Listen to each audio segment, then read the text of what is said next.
गाणं कलाकाराला सुंदर बनवतं, त्याचे विचार त्याला देखणं बनवतात आणि या दोन्हींच्या संगमातून एक अपूर्व व्यक्तिमत्व जन्माला येतं.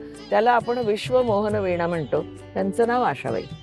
आँख खुली तो देखा घर में कोई नहीं था, हाथ लगाकर देखा तो तंदूर अब तक बुझा नहीं था, ख्वाब था शायद ख्वाबी होगा, सरहद पर कल रात सुना है चली थी गोली, सरहद पर कल रात सुना है कुछ ख्वाबों का खून हुआ था, कुछ ख्वाबों का खून हुआ था.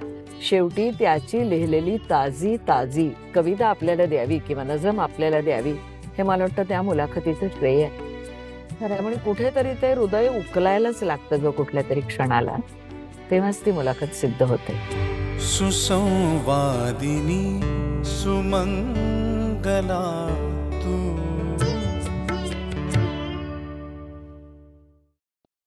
फॉर्च्यून एंटरटेनमेंट निर्मित सुसंवादिनी या मुलाखत मालिकेत आपण सातत्याने भेटतोय आणि आजही आपली भेट अविस्मरणीय अशी ठरणार आहे, कारण अनेक किस्से, अनेक आठवणी आजही मंगलाताई आपल्यासाठी घेऊन आलेल्या आहेत. विशेष सहाय्य या मालिकेसाठी ज्यांचं लाभलेलं आहे त्या आहेत श्रीमती संगीताताई अमलाडी यांची संगीत ज्ञानानंद ही संस्था या मालिकेमध्ये प्रायोजक म्हणून सहभागी झालेली आहे. Powered by Jai Kajal ayurvedic Anjan, Pitambari products private limited, Indian Oil, ignite passion, propel the core आणि डिजिटल पार्टनर आहेत स्मृतिगंध. या सगळ्यांचे पुन्हा एकदा आभार मानून यांचे उल्लेख करून महत्त्वपूर्ण असे मी आजच्या या भागाला सुरुवात करते. आणि ज्या मुद्द्यावर आपण गेल्या भागात थांबलो होतो तो महत्त्वपूर्ण असा मुद्दा तो म्हणजे मुलाखतींचा. कारण हे संवादाचं क्षेत्र आहे. सातत्याने वेगवेगळ्या माध्यमातून आपण संवाद साधतो. कधी तो एकतर्फी असतो आणि कधी तो दोन्हीकडून त्याचा आदान प्रदान होत असतं आणि ते माध्यम म्हणजे मुलाखतीचं माध्यम. सर्वसामान्यांच्या मुलाखतींपासून असामान्य व्यक्तिमत्वांच्या मुलाखतींपर्यंत जवळपास 2,500 ते 3,000 मुलाखती झाल्या असेल. हो, 2,500-3,000 तर अगदी नक्की, त्याच्यापेक्षाही जास्तच. म्हणजे या भागामध्ये अर्थातच एवढ्या सगळ्या मुलाखतींचा आढावा घेणं हे निव्वळ अशक्य आहे. पण तरी सुद्धा त्यातल्या ज्या महत्त्वपूर्ण अशा मुलाखती आहेत किंवा ज्या महत्त्वपूर्ण अशा आठवणी आहेत त्या मात्र आमच्यापर्यंत तुम्ही पोहोचवा. हो, त्यातल्या काहींबद्दल आपल्याला नक्कीच बोलता येईल. मुळात पहिल्यांदा एक लक्षात घेतलं पाहिजे की मुलाखत हा त्रिकेंद्री असा संवाद आहे. मुलाखत पाहणारा, देणारा आणि ऐकणारा. याच्यामध्ये पहिला सर्वात महत्वाचा कोण आहे? तो ऐकणारा, वाचणारा किंवा पाहणारा. हा मुलाखत देणारा आणि घेणारा हे नंतर येतात. त्याच्यामुळे मुलाखत देणारा आणि मुलाखत घेणारा हे त्या मुलाखत पाहणाऱ्या, ऐकणाऱ्या आणि वाचणाऱ्यासाठी तो संवाद साधत असतात. हे एकदा मुलाखत घेणाऱ्यांना लक्षात ठेवलं की पुढचा प्रवास सोपा जातो. मला असं वाटतं की तो हृदय संवादच हवा आणि तो हृदय संवाद सामान्यांशी खूप चांगल्या रीतीनं साधता येतो. हे माझ्या पहिल्याच मालिकेनं मला दाखवलं. त्याच्यामुळे आपल्याशी बोलायला कचरणारा, आतल्यात मिटून घेणारा असा बस कंडक्टर किंवा ड्रायव्हर हा जेव्हा अगदी मुलाखतीच्या उत्तरार्धामध्ये आपली तिकिटाच्या त्या गड्डीच्या शेवटच्या अशा तिकीट सदृश कोऱ्या कागदावर आपली कविता लिहिलेली आपल्याला ऐकवतो, वाचून दाखवतो आणि त्याच्या कवित्व गुणाचा आपल्या सकट सगळ्यांना शोध लागतो, तो मुलाखतीचा उत्कर्ष बिंदू असतो. एक वेगळा पवित्रा घेऊन एक वेगळा विचार आपल्याला समाजापुढे मांडायचा आहे अशा हेतून आलेली व्यक्ती मग त्या हेतूभोवती फिरत राहते. आपल्याला कळत असतं, पण तिचं अस्तर फाडणं आणि तिला अधिक मोकळं करणं हे आपल्याला जमत नसतं. अशा वेळेला मोठ्या कौशल्यानं संवादाचा धागा हा मुलायमपणे वापरत त्याचं मन मोकळं करून त्या मुलाखतीमध्ये त्याला त्याचा प्रामाणिकपणा किंवा त्याचे प्रामाणिक विचार येतील अशा रीतीने मुलाखत घेणं खूप कठीणच असतं. हो, अगदीच खरं. मुळामध्ये आपण जसं म्हणतो की निवेदन मी करतेय, पण ऐकणारी माणसे म्हणून ते मी करतेय, त्याच्यावर विचार करणारी माणसे म्हणून ते मी करते. मुलाखत मी घेतेय, पण त्या प्रश्नांना तसाच उत्तर देऊन तो प्रवाह वाहता ठेवण्याचं काम तो माणूस करतोय. कधी काहींना मुलाखत द्यायची नसते, कधी काहींना खूप बोलायचं असतं, कधी काहींना अजिबात बोलायचं नसतं, कधी मुलाखत वेगळ्या वळणावर कोणाला तरी न्यायची असते, अंतस्थ हेतूही असतात. हे सगळे ओळखून फार कौशल्यानं वागावं लागतं असं मला वाटतं. हो, पण तुमची जी अगदी पहिली मुलाखत होती, आकाशवाणीवरनं तुम्ही आय थिंक माझ्या अंदाजाने सुरुवात केली. हो. तर ती मुलाखत सुद्धा तुम्हाला हवी होती तशी झाली? नाही. ती मुलाखत फसलेली मुलाखत होती. आम्ही कॉलेजच्या वयाच्या मुली, मी आणि उमाकांत ठोंबरे यांची मुलगी प्रतिभा ठोंबरे, आम्ही दोघींनी म्हणजे आम्हाला काम दिलं होतं लीलाताई भागवतांनी, की अनंत काणेकर या साहित्यिकांची अगदी प्रदीर्घ मुलाखत तुम्ही घ्यायची. तुम्हाला चांगला 40-45 मिनिटाचा वेळ मी देतीये. पण आमचे प्रश्न, आमची माहिती ही किती तोकडी होती आणि त्याच वर्तुळामध्ये त्याच प्रश्नाविषयी म्हणजे प्रश्नाभोवती घोटाळत आम्ही दोघी राहिलो होतो. लाईव्ह मुलाखत चालली होती. शेवटी आमची गोची ही अनंत काणेकरांच्याच लक्षात आली आणि त्यांनी ती मुलाखत वेगळीकडे वळवली आणि आम्हाला प्रश्न विचारायला सवड मिळाली. त्यामुळे फसलेल्या मुलाखती अनेक असतात. मला मनोहर जोशींची एक मुलाखत आठवते.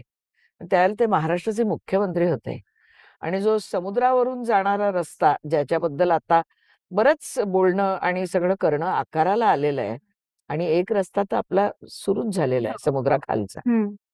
पण त्यावेळेला ती स्वप्न बघणारे ते मुख्यमंत्री होते आणि एक पत्रकार आणि मी मुलाखत घेत होतो. मुलाखत घेणारी जर 2 माणसं असतील आणि त्यांच्यामध्ये किंचितसा विसंवाद असेल, त्याला कारणीभूत कोण वगैरे सोडून द्या, पण तो विसंवाद सुद्धा भारी पडतो. त्यामुळे ती मुलाखत रंगत नाही.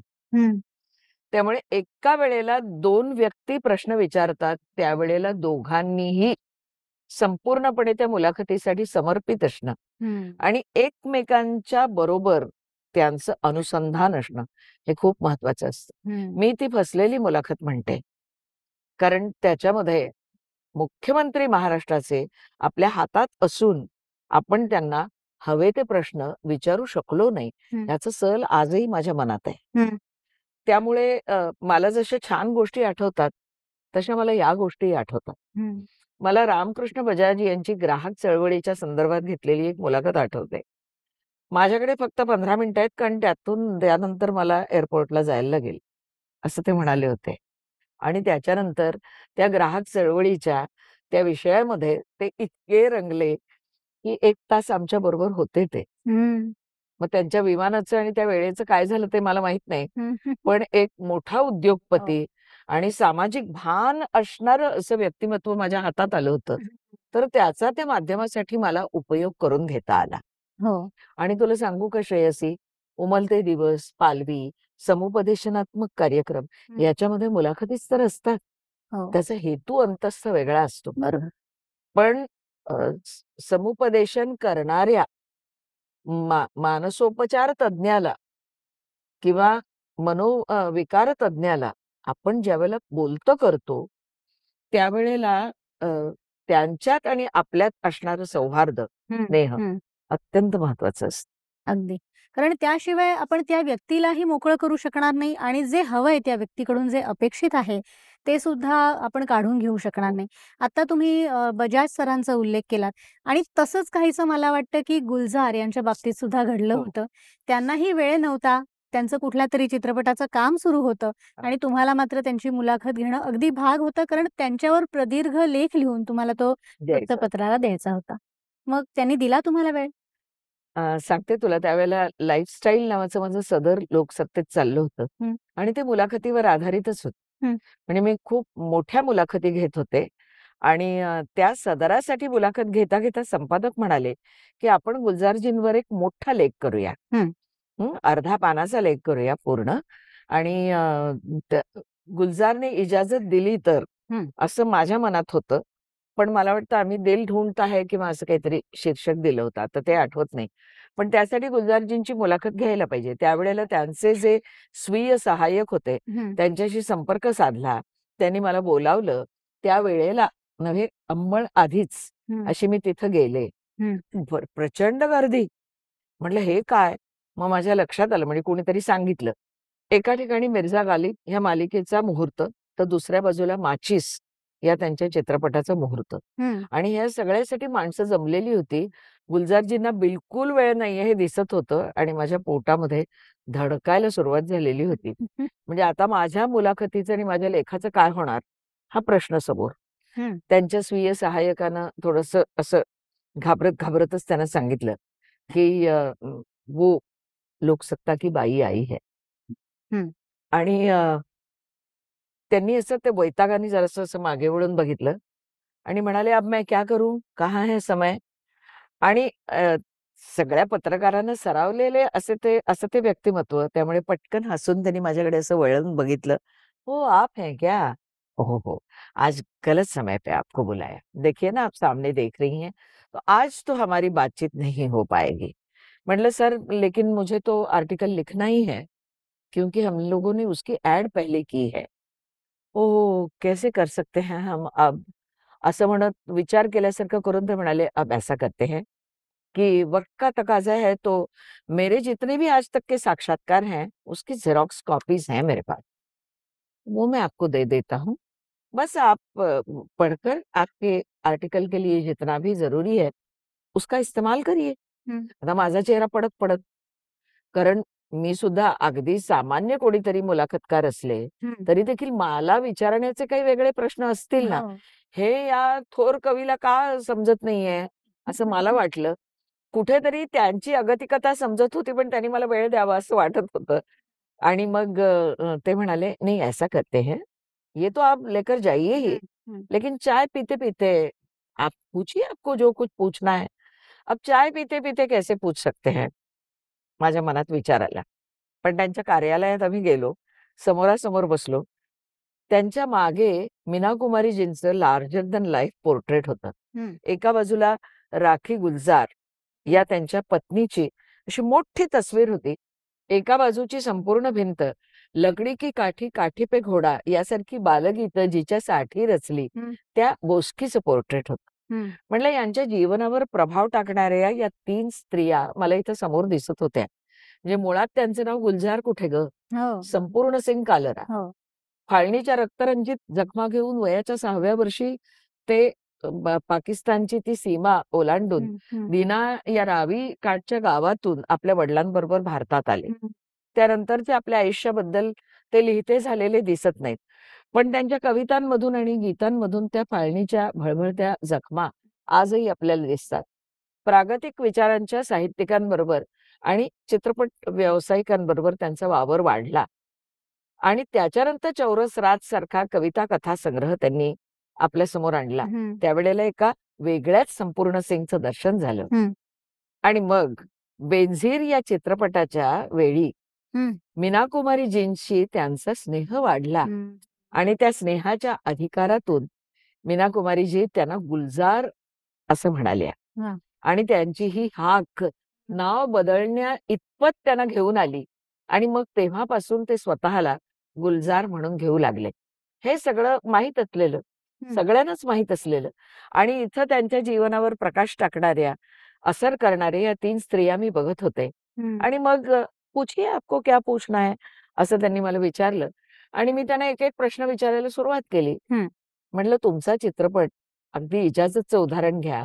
तो आम्ही जेव्हा बघतो, तेव्हा त्या अभिनेत्रींच्या सुंदर साड्यांसाठी बघत नाही. तर तुम्ही ती एक कथा विणत नेलेली असते. त्याच्यातलंच ते स्त्री-पुरुषांचं नातं आहे. त्या नात्यानी त्याची ती वीण बघून आम्ही थक्क होतो. उस वक्त इजाजत नहीं ली थी, आज इजाजत लेना चाहूंगी." असं तुमची अभिनेत्री, नायिका ज्यावेळेला म्हणते आणि आपल्या पहिल्या पतीच्या पाया पडते, त्यावेळेला म्हटलं त्या नात्याला तुम्ही एका वेगळ्याच उंचीवर घेऊन जाता. असं काही-काही आता एवढं विस्तारानं सांगत नाही मी तुला. पण मला वाटतं दिल ढूंढता है याची आठवणही मी करून दिली होती. म्हटलं पहला शेर गालिब का, पुरी नजम आपकी. आणि म्हटलं अशा धाब्याच्या घरावर तरुण गुलजार निजलेले आहेत. नजर आकाशाकडे आहे आणि आकाशात एक-एक चांदणी उगवतेय आणि त्या उगवत्या चांदणीबरोबर तुम्हाला एक-एक स्त्री तत्व आठवतंय. असं काहीसं म्हटलं मनात येतं. सारांश. त्यानंतर ज्या गीतकाराला, कवीला माझ्याशी बोलायला 5 मिनिटं पण नव्हती. त्यांनी माझ्यासाठी चांगला तासभर वेळ काढला. हं. बाहेर गर्दी ताटकळलेली होती. हं. म्हणजे असिस्टंट नंबर 1 ते 4 असे खिडकीतून तावदानातून माझ्याकडे पाहत होते. मला त्यांचे भाव कळत होते. ही बाई कधी टळेल असे स्पष्ट भाव त्यांच्या चेहऱ्यावर दिसत होते. पण मुख्य माणसाला माझ्याशी बोलायचं होतं. मग मी का ती संधी सोडीन? हो. 2दा चहा झाला. त्यावेळेला मी आजच्या इतकी चहाबाज नव्हते. हं. पण मी गुलजारजींशी बोलण्यासाठी म्हणून चहा प्यायले. हं. गुलजारजींनी विचारले, "पूछिए, आपको और कुछ पूछना है तो?" म्हटलं, "नहीं, समय की पाबंदी है आपके लिए." "मेरे पास तो समय ही समय है." "नहीं, ऐसी बात नहीं, एकाध दूसरा सवाल तो आप पूछ ही सकते हैं." हं. असं दिलदारपणे ते म्हणाले. मी काहीच बोलले नाही. तेवढी हिंमत नव्हती. ते म्हणाले, "आपको मेरी कविताएं पसंद है की नहीं?" म्हटलं त्यांना, म्हटलं, "शायद ही कोई मूर्ख हो, जिसे आपकी कविताएं पसंद न हो. एकाद सुनाइए." अरे! आता चक्क मगाशी वेळ नव्हता आणि हां. आज त्यांना कविता ऐकायची माझ्याकडनं. हां. मग निवेदक अशा वेळेला सोडत नाही. मी म्हटलं, "कौन सी सुननी है आपको? आदमी बुलबुला है पानी का, पानी की बहती सतह पर टूटता भी है, डूबता भी है. न समंदर निगल सका उसको, न तवारीख तोड़ पाई है. वक्त की मौज पर सदा बहता आदमी बुलबुला है पानी का." और एक मतलब अपनी मर्जी से तो मजहब चुना नहीं था उसने। उसका मजहब वो था जो उसे माँ-बाप से विरासत में मिला था। हं. सर नहीं काटा था किसी ने किसी का कहीं पर कभी। लोगों ने टोपियां काटी थी की जिसके नीचे सर थे. वाह! म्हटलं हे गुलजार आमच्या परिचयाचे. या सगळ्याचा परिणाम असा झाला, की नंतर आणखी एक कविता मी त्यांना ऐकवलेलीच होती. म्हणजे ती त्यांच्या सांगण्यावरूनच ऐकवली होती, की सुबह सुबह ही ख्वाब की दस्तक पर दरवाजा खोला. देखा सरहद के उस पार से कुछ मेहमान आए हैं. आंखों से मानुस थे सारे, चेहरे सारे सुने सुनाए. हाथ धोए, पांव धुलाए, आंगन में आसन लगवाए और तंदूर पे मक्की के कुछ मोटे मोटे रोट पकाए. वाह! पोटली में मेहमान मेरे पिछले सालों की फसलों का गुड़ लाए. आँख खुली तो देखा घर में कोई नहीं था. हाथ लगाकर देखा तो तंदूर अब तक बुझा नहीं था. ख्वाब था शायद, ख्वाब ही होगा. सरहद पर कल रात सुना है चली थी गोली.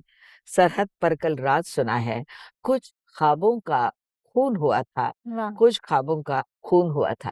एखाद दुसरी ओळ आठवत नसेल, पण ही संपूर्ण कविता त्यावेळेला मी म्हटली होती. आणि मग गुलजारजींनी आपल्या ड्रॉवरमधून एक कागद काढला.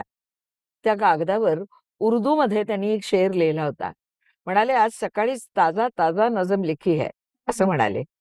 आणि ती नजम होती, "तुम्हारी फुरकत में जो गुजरता है." फुरकत म्हणजे विरह.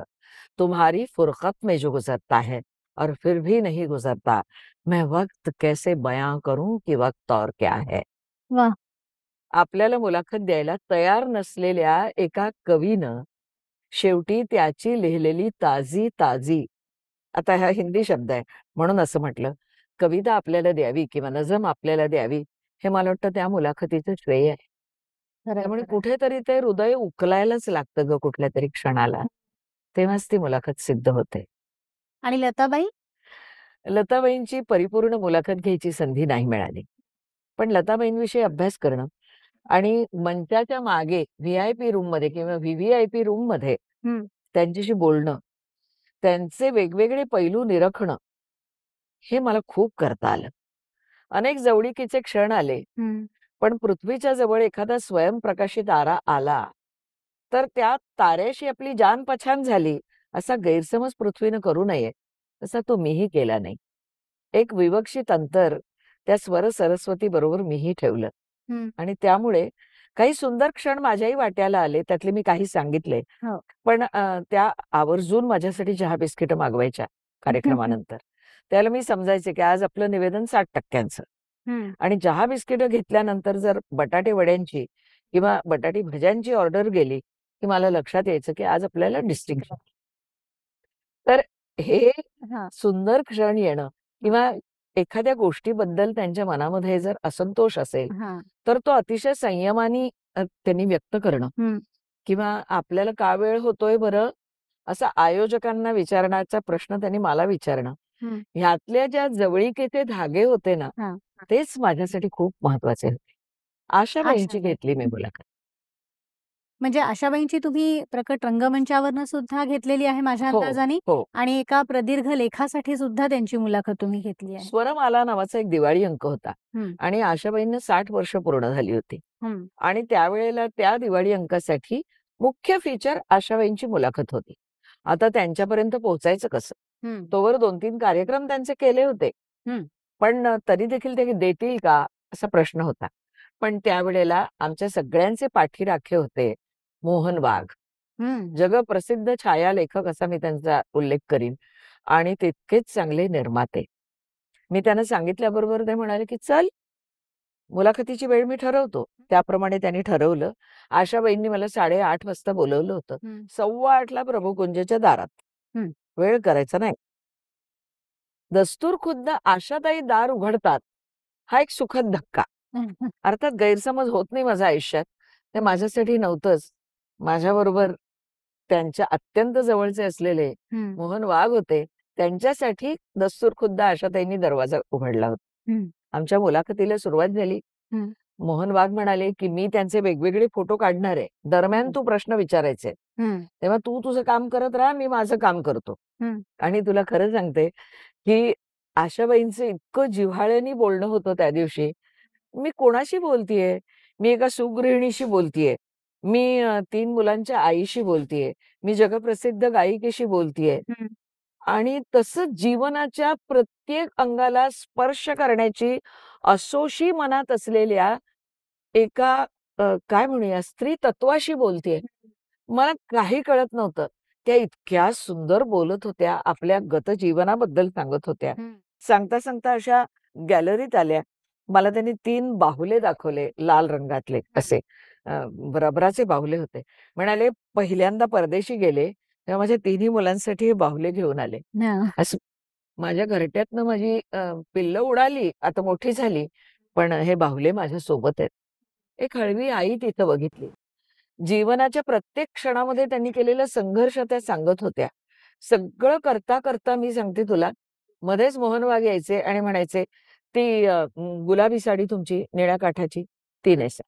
बहुतेक साऱ्या पैठण्या, आपल्या परिचयाच्या, पिवळी हिरव्या काठाची, पांढरी काळ्या काठाची, हं, अशा वेगवेगळ्या साड्या अभिनेत्री जितक्या कमी वेळामध्ये नेसेल त्याही पेक्षा कमी वेळात त्या नेसून यायच्या. हं. अगदी चापून-चोपून व्यवस्थित आणि सगळ्या गोष्टी म्हणजे आभूषणं वगैरे सगळी बदललेली असायची.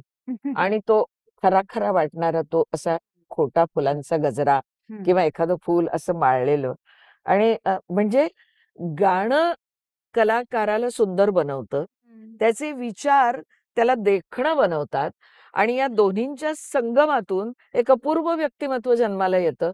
त्याला आपण विश्वमोहन वीणा म्हणतो. त्यांचं नाव आशाबाई. खरंय. त्या बोलताना सुंदर वाटतात. त्या गाताना सुंदर वाटतात. त्यांचे हावभाव आपल्याला वेगळ्या जगात घेऊन जातात. हं, मी हावभाव म्हणते तेव्हा त्या गाण्यातल्या हावभावाबद्दल सुद्धा म्हणतेय. हं. आणि हे सगळं त्या ऐकवत होत्या. आणि हे सगळं करताना त्यांनी घड्याळाकडे बघितलं आणि मला म्हणाल्या, की "अजून फोटो असतीलच मोहन वाघांचे. मला जरा 2 भाकऱ्या टाकून घ्यायला हव्यात." हं. अरे, तुम्ही आमच्यासारख्या भाकऱ्या काय टाकताय? तुमच्याकडे स्वयंपाक करायला कोणतरी असणारच. हां. असा आपला त्या काळातला प्रश्न. हां. पण खरंच त्या स्वयंपाकघरात गेल्या.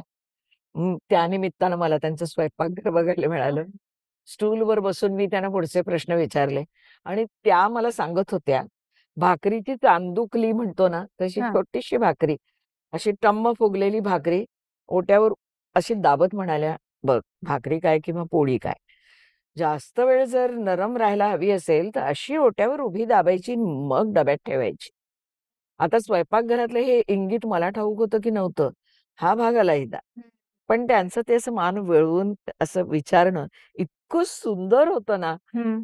मग शिवाजी गणेशन यांच्याकडे सुंठी नावाचा प्रकार कसा त्यांनी खाल्ला आणि इकडे येऊन मुलांसाठी कसा केला, हे पण सांगून झालं. मसाले कुठून आणतात, अमकं-तमकं सगळं. आणि मग मोहन वाघ म्हणाले, "संपले की नाही प्रश्न तुझे?" माझे केव्हाच संपले होते. मी फक्त रेंगाळणाऱ्या मुलासारखं करत होते. सगळं झालं. 12 वाजले होते. इतर पत्रकार खोळंबले होते. मोहन वाघांनी खाली बोलावलं आम्हाला, म्हणजे त्यांना बोलावलं, मी मागोमाग आणि त्यांची त्या दिवशी टाटा इस्टेट गाडी नवीन आली होती हं. सकाळी. त्या गाडीला टेकून त्यांनी त्यांचे आधी बरेच फोटो काढून घेतले आणि मग मलाही उभं केलं. तो फोटो नंतर आहे माझ्याकडे, कदाचित मी तुला दाखवीन पण तो. तर नंतर बघितला फोटो, तर ऐटीत आणि जोकात माझीच गाडी असल्यासारखी मी उभी होते आणि त्या आपल्या माझ्या गाडीच्या शेजारी उभ्या आहेत, अशा सावरून उभ्या होत्या. असे खूप संजीवक क्षण आहेत आशाबाईंबरोबरचे. ती मुलाखत मी कधीच विसरणार नाही. आणि मुलाखतींबद्दल बोलताना मला असं वाटतं, की अर्थातच उषा मंगेशकर, सुमन कल्याणपूर हे उल्लेख मी करते, कारण त्याबद्दल आपण आधीच्या भागांमध्ये बोललोय. बोललेलो आहोत. हो. अर्थात पुन्हा ऐकायला आवडेल. पण या व्यतिरिक्त आणखी कितीतरी दिग्गज मला डोळ्यासमोर दिसतायत, की ज्यांच्या मुलाखती तुम्ही घेतलेल्या आहेत, गाजवलेल्या आहेत आणि त्यातलीच 2 अशी व्यक्तिमत्व, की त्यांना ही खरं तर कलाकारच म्हटलं पाहिजे. हो. कारण कला, क्रीडा असं ते एकत्रच आपलं क्षेत्र आहे आणि म्हणूनच त्यातले आपल्या सगळ्यांचेच लाडके क्रिकेटपटू असे सुनीलजी गावस्कर हो. आणि भारतरत्न सचिन तेंडुलकर हो. या दोघांच्याही मुलाखती तुम्ही घेतल्या. तू उल्लेख केलेले आहेत म्हणून फक्त सांगते, हां. की उषाबाईंच्या अनेक मुलाखती झाल्या. त्याच्यामध्ये एका स्वर्गीय सुरांच्या सम्राज्ञीला सांभाळणारी तिची धाकटी बहीण, हे त्यांचं जे रूप आहे ना, ते मला प्रचंड भावत आलेलं आहे. आणि सुमन कल्याणपुरांच्या बाबत मी हळवं होऊन बऱ्याचदा म्हटलंय म्हणून मी म्हणत नाही. परंतु दर मुलाखती गणिक मोकळे होत जाणाऱ्या सुमनताईंना बघण्याचं भाग्य मला मिळालं. हे एवढंच इथंच मी थांबते. आणि आता तू सुनील गावस्करांबद्दल विचारलंस, तर ते सांगते, की अटलांटाला संमेलन होणार होतं. त्यात सुनील गावस्करांची मुलाखत घ्याल का? असं विचारल्यानंतर मी हो म्हटलं. आणि 12वीची मुलं अभ्यास करतात तसं केला. कारण 4 गेलेली कळते, म्हणजे चौकार कळतो, षटकार कळतो. क्रिकेटर आउट झाला तर कळतो आणि आपला आउट झालेला असेल तर रडायचं पण कळतं. जिंकल्यानंतर भरपूर उड्या माराव्याशा वाटतात. असं सर्वसामान्यांसारखं मला क्रिकेट कळतं. एकनाथ सोलकर प्रचंड आवडतात. त्यामुळे फॉरवर्ड शॉर्ट लेग हा मग कळायला लागलेला विषय, एवढंच. पण अभ्यास प्रचंड केला. त्यांच्या सुहृदांच्या मुलाखती घेतल्या आणि माझी प्रश्न मालिका तयार केली. अटलांटाला गेल्यानंतर एकदा सुनीलजींना भेटायचं, ते दुसऱ्या हॉटेलमध्ये उतरले होते. त्यांना भेटायला गेले, तर ते म्हणाले, "रूमवर बोलवू शकत नाही तुम्हाला, मी अत्यंत पसारा घालून ठेवलाय आणि आपले एकनाथ गेले ना, तर त्यांच्याबद्दलचे श्रद्धांजलीपर लेख लिहितोय." म्हणजे एक क्रिकेटर आपल्या मित्राच्या संदर्भातले श्रद्धांजलीचे लेख सकाळपासून लिहित होता आणि वागणं इतकं विनयशील आणि सुंदर, की अशा रूमवर त्या बाईंना कसं बोलवायचं म्हणून ते खाली आले. Fit as fiddle. मला त्यांचा तो राखाडी असा टी-शर्ट आठवतोय. त्यांची मूर्ती आठवतेय. त्यांना बघितल्यानंतर संमेलनाला आलेले तिथले जे आजी-आजोबा होते ते जवळ-जवळ त्यांना चिकटलेच.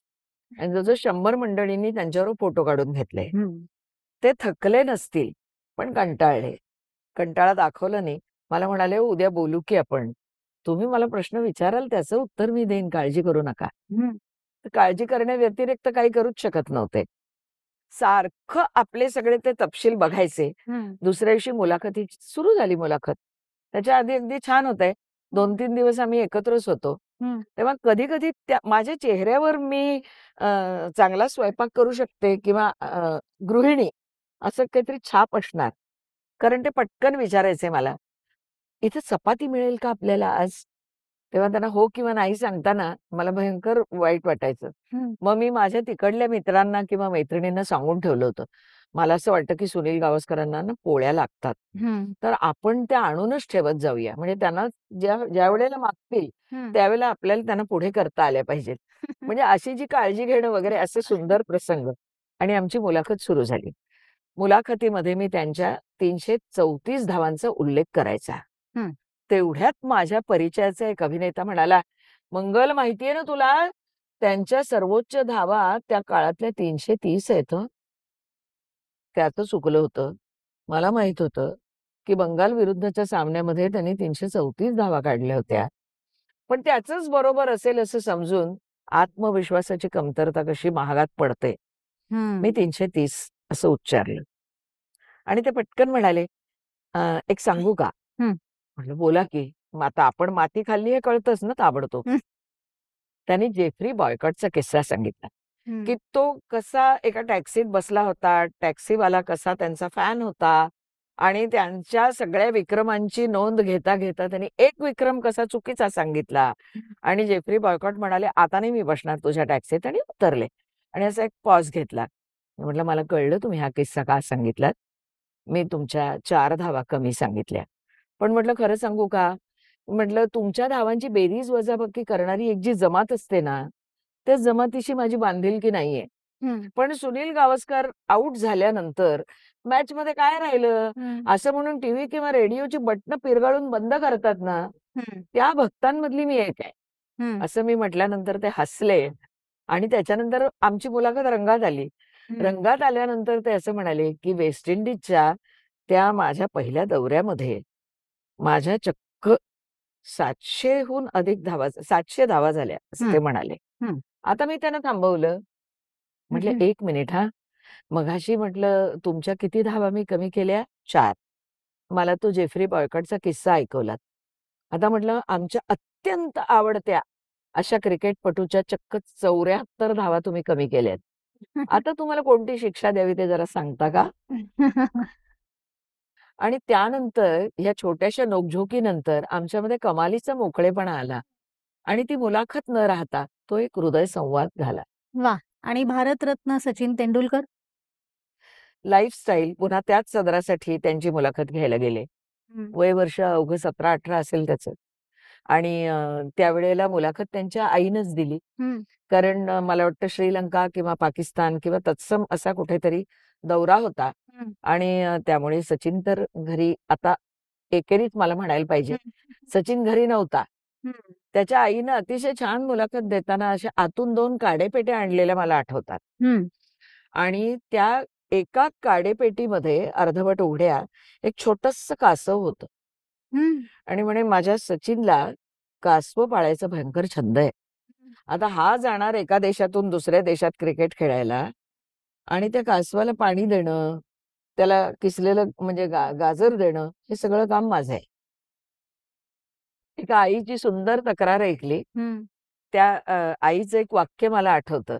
त्या असं म्हणाले, की माझा सचिन हा एका कड्यावरनं चाललेला आहे. त्यानं इथंही कलंडू नये आणि इथंही त्याचा पाय घसरू नये, एवढ्यासाठी मी देवाकडे प्रार्थना करत राहीन. आणि हे इतकं खरं होतं. त्यानंतर जाता जाता सचिनची आई म्हणाल्या, की नक्की फोन करेल तो तुम्हाला. माझा विश्वास अर्थातच बसला नाही. पण सचिनचा फोन आला.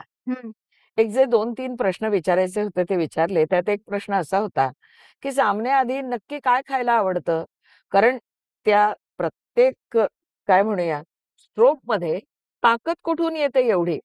त्यावर त्या 17-18 वर्षाच्या मुलाचं उत्तर होतं, चहासोबत मला खारं बिस्किट किंवा टोस्ट बुडवून खायला आवडतं. म्हणजे तुमच्या आमच्यासारखंच. काही वेगळं नव्हतं. वेगळं नाही. त्या लेखाचं शीर्षक होतं वंडर बॉय. दौऱ्याहून परतल्यानंतर जेव्हा सचिनचा फोन आला, तेव्हा त्यानं फक्त एकच प्रश्न विचारला, लेख खूप छान आहे, पण अजून मी बॉयच का? त्यावर मला खूप असं मायेनं सांगावंसं वाटलं, की हो, आमच्या सगळ्यांसाठी वंडर बॉयच. नियतीचे कसे संकेत असतात, की त्यानंतर काही वर्षांनी सचिन हे जगात दुमदुमणारं नाव झालं. आपल्या सगळ्यांसाठी ती एक सत्यात उतरलेली दंतकथा म्हणावं, तसं सगळं झालं. आणि महाराष्ट्र भूषण पुरस्कार सचिनला जाहीर झाला. बरोबर. त्या आधीच्या वर्षीचा आणि त्याचा असा महाराष्ट्र भूषण पुरस्कार एकाच कार्यक्रमात देण्याचं योजलं गेलं. आणि तिथं बाकी तपशील सांगत नाही, पण सचिन तेंडुलकर यांच्याशी पुन्हा भेट झाली. आता मला त्यांना अहो म्हणावंसं वाटतंय. मोतिया रंगाचा त्याचा तो झब्बा मला अजून आठवतोय. मला असं वाटलं की नाही आठवणार त्यांना, पण सचिनला आठवलं. म्हणाले, हा मला वंडर बॉय म्हणणारच ना मंगलाताई, मी कसं विसरेन. त्यामुळे मला असं वाटतं की एक मुलाखत ही फक्त निमित्त मात्र असते. त्या आधीचा त्यानंतरचा जसा संवाद महत्वाचा, तसंच ती वेळ आणि ज्या तऱ्हेनं तुम्ही ती मुलाखत निभावली हे सगळं महत्वाचं असतं. ही 2 अत्यंत अद्वितीय अशी क्रिकेटमधली दैवत मला अशी भेटली. आणि एक महत्वाचा उल्लेख मला करावाच लागेल, कला क्षेत्र झालं, क्रीडा क्षेत्र झालं आणि सामाजिक क्षेत्र ज्याच्यामध्ये प्रचंड काम केलेले डॉक्टर प्रकाश आमटे आणि सिंधुताई सपकाळ. तर ह्यांच्याबद्दल सुद्धा थोडक्यात का होईना पण आम्हाला ऐकायचं आहे. त्याआधी ऑस्ट्रेलियाच्या अखिल भारतीय मराठी संमेलनाबद्दल सांगायला हवं की तिथे एका वेळेला 4 दिग्गजांच्या एकदम मुलाखती घ्यायच्या होत्या, म्हणजे एका पाठोपाठ एक. त्याच्यामध्ये डॉक्टर विजय भटकर, डॉक्टर रवींद्र थत्ते, ज्ञानेश्वरी एका वेगळ्या नजरेनं पाहणारे आणि आपल्या महाराष्ट्रातले नामवंत प्लास्टिक सर्जन, त्यांची मुलाखत, डॉक्टर जयंत नारळीकर, डॉक्टर मंगला नारळीकर यांची मुलाखत आणि डॉक्टर प्रकाश आणि डॉक्टर मंदाकिनी आमटे. मला वाटतं की माझ्या आयुष्यातला तो एक फार सुंदर असा क्षण होता. या 4ही मुलाखती घेतल्या. त्यानंतर इथेही 1-2 वेळेला मुलाखती घेतल्या. सेवाव्रती माणसं कशी असतात, कशाचाही लोभ नसलेली माणसं ज्या वेळेला त्या मुलाखतीमधून किंवा त्या कार्यक्रमामधून साहित्य संगीताशी जोडली जातात तेव्हा त्यांचं एक वेगळंच रूप आपल्याला बघायला मिळतं. तशी अनेक रूपं मला बघता आली. मला असं वाटतं की साहित्य संमेलनाच्या निमित्तानं सगळ्या ज्ञानपीठ पुरस्कार विजेत्या मंडळींच्या भारतभर हिंडून मुलाखती मी घेतल्या होत्या. त्याही मी घेतलेल्या चांगल्या मुलाखतींपैकी आहेत. आणि डी.वाय. पाटील जे महाविद्यालय त्यांनी ते संपूर्ण प्रायोजित केलेलं होतं. तेव्हा अशा अनेक मुलाखतींचा संदर्भ देता येईल. आणि सिंधुताईंच्या मुलाखती नाशिक, नागपूर, मुंबईमध्ये अनेक ठिकाणी. एक आई, एक सावली, एक मातृसंस्था अशी सिंधुताईंच्या रूपातनं आपल्याला भेटते. प्रत्येक प्रश्नाचं उत्तर देताना असा हात धरून त्या प्रश्नाचं उत्तर द्यायचं. म्हणजे फोटोही असाच आहे. त्या असा माझा हात धरलाय त्यांनी आणि मधून मधून त्यांचे आवडते शेर, आवडत्या कविता. जगाच्या विद्यापीठामध्ये माणसं अधिक शिकत असतात आणि त्यांच्या अनुभवाच्या शिक्षणापुढे आपल्यासारख्यांचं रूढ शिक्षण हे कुचकामी ठरतं. सिंधुताईंनी फक्त बोलावं आणि आपण ऐकावं असा सगळा मामला असायचा. त्यांच्या त्या बोलण्याचा, त्या सगळ्या मुलाखतीचा माहोल असा असायचा की अनेक जण म्हणजे त्या अशी आपला पदर पसरून जायच्या. त्यावेळेला अनेक लोकांनी आपलं नाव न जाहीर करता त्यांना पैसे दिलेले आहेत. त्याची रक्कम त्या स्वतः जाहीर करायच्या, पण त्या व्यक्तीनं ती जाहीर केलेली नसायची. माणूस जेव्हा समाजाची निरपेक्ष सेवा करतो, अनेक लेकरांची आई जेव्हा आपल्या समोर उभी असते, तेव्हा आपण आजपर्यंत केलेल्या पापांचं परिमार्जन होईल अशा भावनेनं सुद्धा अनेक माणसं आपलं नाव न जाहीर करता ती देणगी त्यांना देत असतील. सामान्य माणूस आपल्या घासातला घास देत असेल. ह्या मुलाखतींचं मोल माझ्या आयुष्यासाठी खूप आहे, कारण ते स्वयंप्रकाशी असतात. ते आपल्याला जगण्याचा मार्ग देतात आणि पुढे मला असं वाटतं की आपल्या स्वभावातलं, व्यक्तिमत्वातलं हीण काढून टाकत टाकत पुढे जायचं असतं ना. ह्या मुलाखतींनी ते हीण आणि हिणकस काढून टाकायला मला मदत केली. सुसंवादिनी सुमंगला तू. नमस्कार. एक अष्टपैलू व्यक्तिमत्व असलेली स्त्री माझी मैत्रीण आहे आणि तिच्यावरती हा संपूर्ण कार्यक्रम होतोय हे सांगायला आज मला अत्यंत आनंद होतोय. गेली 45 वर्ष सातत्याने कलाक्षेत्रात वावरणाऱ्या या मैत्रिणीचं मी कलावंत म्हणून हार्दिक हार्दिक अभिनंदन करते. बहुधा आमचं कलेच्या क्षेत्रात एकाच वेळी पदार्पण झालं असावं. माझ्याबरोबरच्या अनेक दूरदर्शन आणि इतर कार्यक्रमांमध्ये जिने अत्यंत अभ्यासपूर्ण निवेदन आणि अभ्यासपूर्ण मुलाखतीही रंगवलेल्या आहेत. असं अभ्यासपूर्ण निवेदन म्हटलं की जिचं नाव पहिलं येतं ते म्हणजे मंगला खाडिलकर. संस्कृत, मराठी, हिंदी, उर्दू, इंग्रजी अशा अनेक भाषांवरती प्रभुत्व असलेल्या आणि अस्खलित उच्चारही असलेल्या मंगलाने आजवर वेगवेगळ्या क्षेत्रांमध्ये यशस्वीपणे वाटचाल केलेली आहे. 4-5 वर्षांपूर्वी आम्हा दोघींचा वीर सावरकर सभागृहामध्ये एका कार्यक्रमामध्ये सत्कार करण्यात आला होता आणि त्यावेळी मंगलाने मी BARC मध्ये जो मंगलदीप कार्यक्रम केला होता वैज्ञानिकांसमोर, त्या कार्यक्रमाच्या निवेदनाचं तिने खूप कौतुक केलं. याचं मला खूप अप्रूप वाटतं. स्वतः एक प्रथित यश लेखिका आणि निवेदिका असूनही असं दुसऱ्याचं कौतुक करायला मन फार मोठं लागतं. ते एक व्यक्ती म्हणून तिच्याजवळ आहे याचा मला खूप आनंद आणि अभिमानही वाटतो. तिला पुढील वाटचालीसाठी उत्तम आयुरारोग्य लाभो हीच सदिच्छा. धन्यवाद. हे सगळं ऐकताना मला असं वाटतंय की आपण सुसंवादिनीचे इतके भाग केले, पण तरीसुद्धा हे अपुरे आहेत की काय? कारण आणखी इतके प्रश्न माझ्या मनात आहेत आणि मला वाटतं की त्याही पेक्षा अधिक काही सांगण्यासारखं तुमच्याकडे आहे. पण ही मुलाखत मालिका आत्ता मला इथे थांबवावी लागेल. कारण आपण आपल्याकडे जितकं शक्य होतं तितकं सगळं लोकांना द्यायचा प्रयत्न केलेला आहे. पण मला खात्री आहे की लवकरच असा सुयोग पुन्हा जुळून येईल आणि पुन्हा एकदा सुसंवादिनीच्या रूपाने आपण अशाच इथे या सुंदर वातावरणात गप्पा मारत असू आणि आणखी जे आपल्याकडनं पोचवायचं राहून गेलंय ते मी पुन्हा त्या निमित्ताने सगळ्यांपर्यंत पोचवू शकीन. पण देव करो देव करो. आणि तशी वेळ येऊ. देव. माझ्याकडे असे काही अनुभव माझ्या गाठीशी जमा होत, एवढंच मी जगन्नियंत्याकडे पदर पसरून मागणं मागेन. पण माझ्या हट्टाला तुम्ही मान्यता दिलीत. एवढा वेळ काढून इथे आलात आणि तुमच्या नेहमीच्याच रसाळ आणि सुहास्यवदनी अशा शैलीमध्ये व्यक्त झालात. मनापासून मनातलं सगळं सांगितलं आणि मी हा जो मुलाखतीचा घाट घातला, पण त्या घाटामागून वाहणारी ही जी शब्दांची सरिता तुमची होती, ती मात्र अनेक प्रदेश फुलवत गेली असेल, सुपीक करत गेली असेल ह्याची मला पूर्ण खात्री आहे. मंगलाताई, तुम्ही माझ्यावर अत्यंत प्रेम करता कायम आणि तुमच्याकडून अनेक गोष्टी मी शिकले, अनेक गोष्टी तुम्ही मला अतिशय प्रेमाने दिलेल्या आहेत आणि ते ऋण मी कधीही नाही विसरू शकणार. त्या ऋणात राहायला मला नेहमी आवडेल आणि तुमचा आशीर्वाद सदैव माझ्या नक्की. पाठीशी असावा नक्की. अशी मी परमेश्वराकडे आहे. प्रार्थना करते. आणि माझ्या पुस्तकाला ज्याला तुम्ही 2 वेळा मला प्रस्तावना लिहून दिली, त्याच माझ्या कविता संग्रहातली मी तुमच्यावर लिहू शकले ती कविता हो. या निमित्ताने सगळ्यांना आणि तुम्हाला पुन्हा एकदा वाचून दाखवते. याचंही नाव मी योगायोगाने सुसंवादिनी असंच दिलेलं आहे. म्हणजे तेव्हापासून कदाचित माझ्या मनात या मुलाखत मालिकेची बीजं रुजली असतील.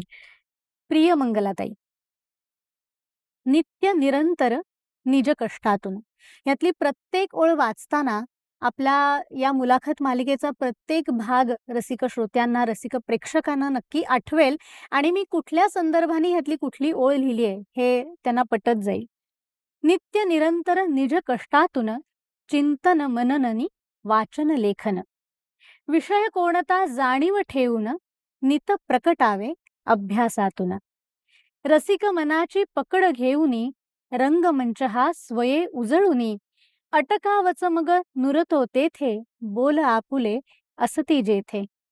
शब्द सुसंस्कृत सुबोध सुंदर निवेदनाचा ओघ सुमंगल एक पात्री ही दावी आरसा श्रोतृगणांना देत भरवसा. जगात अजूनही टिकून आहे माणुसकीचा हाच वारसा. अध्यात्माची निरूपणाची होता सांगड निज भक्तीची अक्षर होई विचार तुमचा अर्थ उमगतो मग गाण्याचा. पत्रकारिता मुलाखतींचा पुस्तक लेखन व्याख्यानांचा अनुभव मोठा तुमच्या संगे असता तुम्ही मैफिल रंगे. सुसंवादिनी अमोघवाणी सुसंवादिनी अमोघवाणी पर्यायी नच दुसरे कोणी सुहास्यवदनी प्रसन्न वावर पुसता कोणी सत्वर उत्तर असे मोहिनी रसिक मनावर. अशा मंगला खाडीलकर, अशा मंगला खाडीलकर. क्या बात है. असं लिहिलेलं ऐकल्यानंतर भरून येतं म्हणजे खरंच.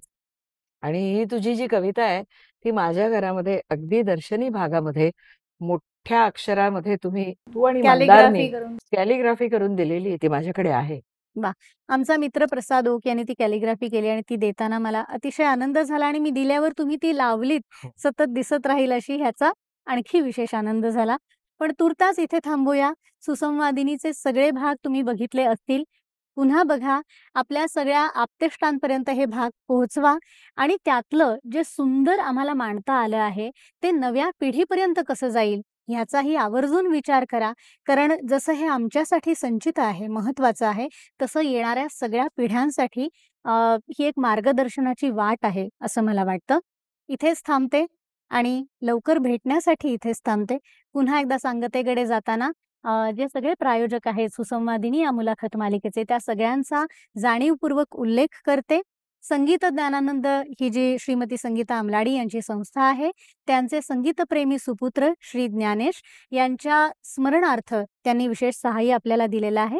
तसंच powered by Jai Kajal ayurvedic Anjan, Pitambari products private limited, Indian Oil, ignite passion, propel the core आणि आपले डिजिटल पार्टनर स्मृतिगंध, या सगळ्यांचे मालिकेच्या सांगतेला पुन्हा एकदा आभार मानते. तसंच या मुलाखत मालिकेसाठी ज्यांची आपल्याला प्रचंड मदत झालेली आहे ते आपले लाडके कलाकार मंदार आपटे, गायक संगीतकार, आणि आपल्या लाडक्या गायिका अर्चना गोरे. तसंच जी सगळी तंत्रज्ञ टीम आहे त्याच्यामध्ये वीणा गोखले आहेत, अजय गोखले आहेत, त्यांची पूर्ण टीम आहे.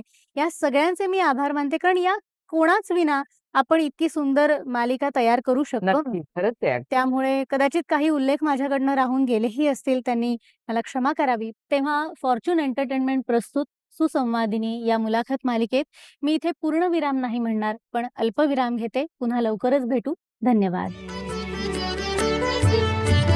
शारदेची कन्या संपदा लाभे, भाषेची संवादातून प्रकटे वैभव, ग्वाही कीर्तीची.